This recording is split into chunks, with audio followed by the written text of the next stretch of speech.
Halo guys, perkenalkan nama saya Dea Junior Putri dari Prodi Ilmu Hukum Universitas Mataram. Kali ini saya akan menjelaskan tentang dinamika masyarakat dan kebudayaan. Oke guys, jangan lupa ditonton ya videonya. Hal-hal yang berkaitan dengan peristiwa kebudayaan antara lain yaitu ada 4. Yang pertama itu ada kultur shock, yang kedua itu ada kultur shock, yang ketiga itu ada kultur survival, yang keempat itu ada kultur konflik.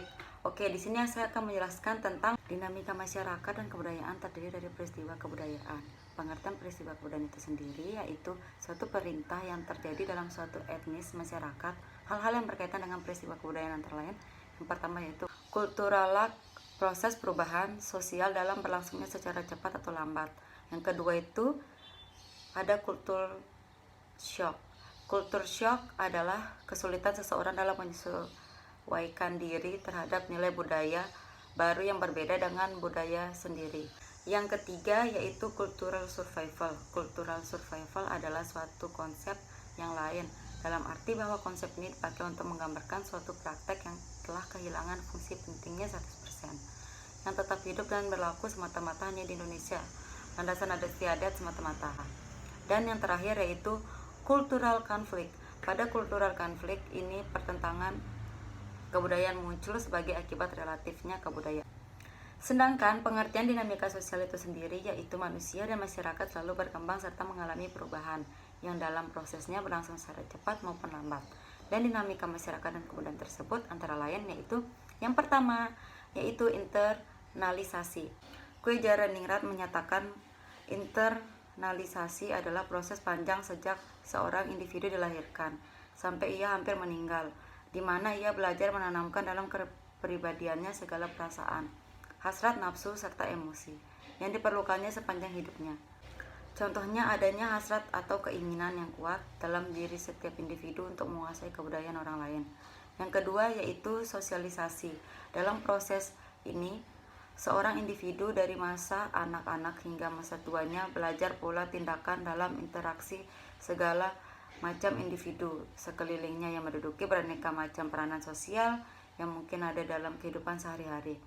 Dalam proses ini seorang individu mempelajari dan menyesuaikan alam pikiran serta sikapnya dengan adat istiadat, sistem norma, dan peraturan-peraturan yang hidup dalam kebudayaannya.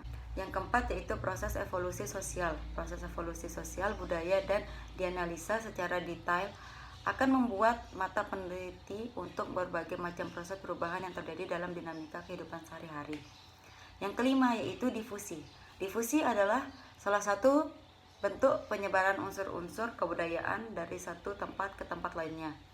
Penyebaran biasanya dibawa oleh sekelompok manusia yang melakukan migrasi ke suatu tempat. Yang keenam yaitu akulturasi. Kue Jaraningrat menyatakan akulturasi adalah proses sosial yang timbul bila suatu kelompok manusia dengan kebudayaannya tertentu dihadapkan dengan unsur-unsur yaitu suatu kebudayaan asing dengan sedemikian rupa sehingga unsur-unsur kebudayaan asing itu lambat laun diterima dan diolah dalam kebudayaan sendiri tanpa menyebabkan hilangnya kepribadian kebudayaan itu sendiri. Yang ketujuh yaitu asimilasi. Asimilasi adalah pembaruan dua kebudayaan yang disertai dengan hilangnya ciri khas kebudayaan asli sehingga membentuk kebudayaan baru. Dan yang terakhir yaitu inovasi. Inovasi adalah suatu proses pembaruan dari penggunaan sumber-sumber alam, energi, dan modal, pengaturan baru dari tenaga kerja, dan penggunaan teknologi baru yang semua akan menyebabkan adanya sistem produksi dan dibuatnya produk-produk yang baru. Dengan demikian, inovasi itu mengenai pembaruan kebudayaan yang khususnya mengenai unsur teknologi dan ekonomi. Oke guys, terima kasih sudah menonton video ini. Sebelumnya saya minta maaf jika ada kata-kata yang salah menjelaskan video tadi. Sekian dan terima kasih ya. Wassalamualaikum warahmatullahi wabarakatuh. Bye bye.